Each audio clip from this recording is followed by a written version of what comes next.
I was an average teenage kid, born and raised in the Hungry Hills section of Springfield, and the war was going on, and it was really in the early stages as far as I was concerned.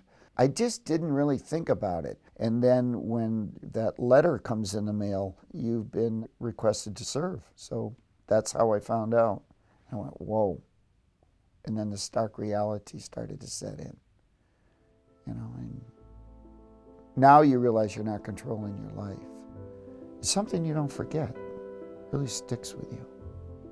I don't think people realize that the person going at times is least affected.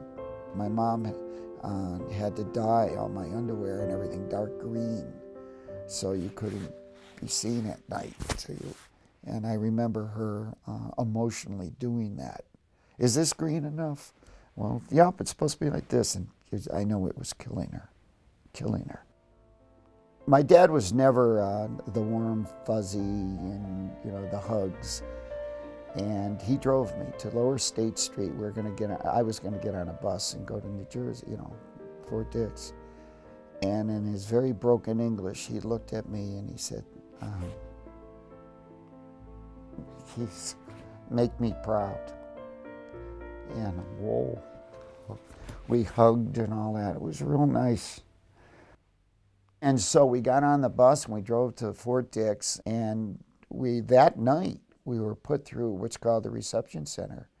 And I think I said something like, do you have a shirt with a button-down collar, to be funny? They threw it at me and said, "Get moving." And I had my first dose of, what did I get into? My mother wasn't there, or my sister wasn't there, my family wasn't there, protectors or whatever. At 18, I'm on my own now.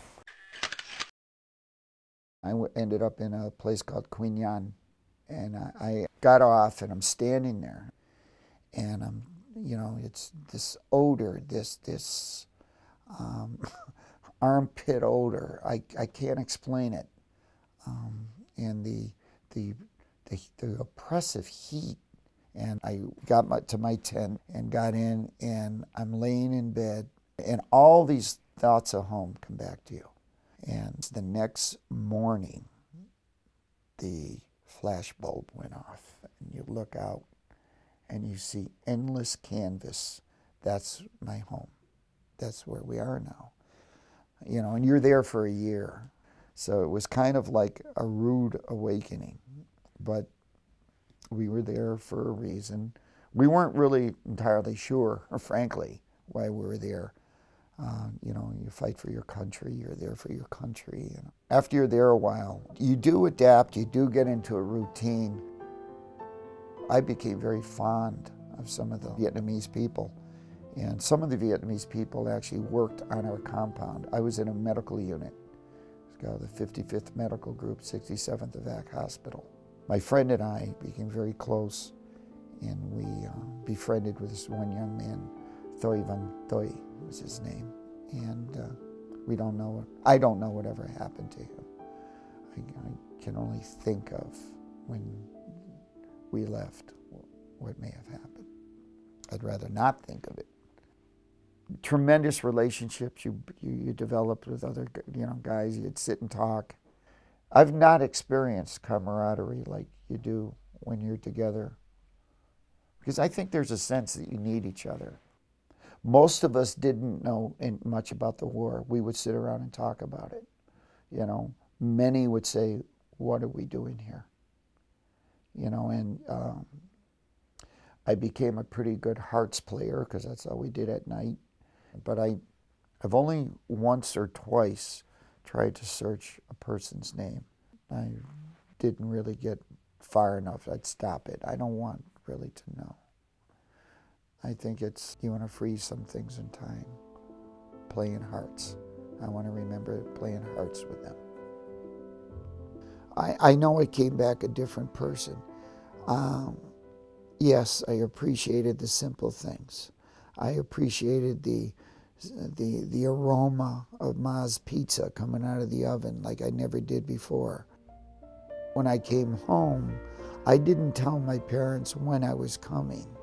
And I remember walking up these very narrow stairs, knocking on the door, my mother opening the door saying, "Oh my God, Johnny, Nicky," my father's name was Nicholas, "Nicky, Johnny's here." And my father, in his unequivocal way, said, "Who?" She said, "Johnny, your son." And I remember him saying, "Which one?" "Johnny."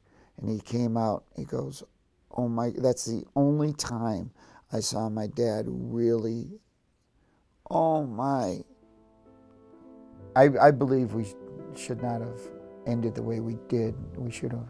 We did. We've never lost a battle in Vietnam, but we lost the war. So go figure.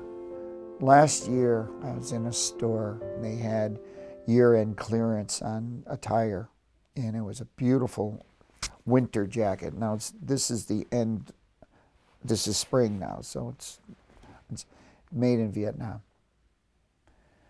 I couldn't buy that. I don't understand all is forgiven. And I don't say, you know, sure, you move forward, but it's like one day, okay, we're no longer there now, and what did we do it all for then? That's the part. We lost some incredible people. I mean, what other country travels like, what, 18,000 miles to defend a belief? I think I know why we were there. I guess a good question is, knowing what I know, would I go back? Would I do it again? And I would have to say I would. I haven't done a whole lot of wonderful things in my life, but that's one of my proudest. Part of me will always be there.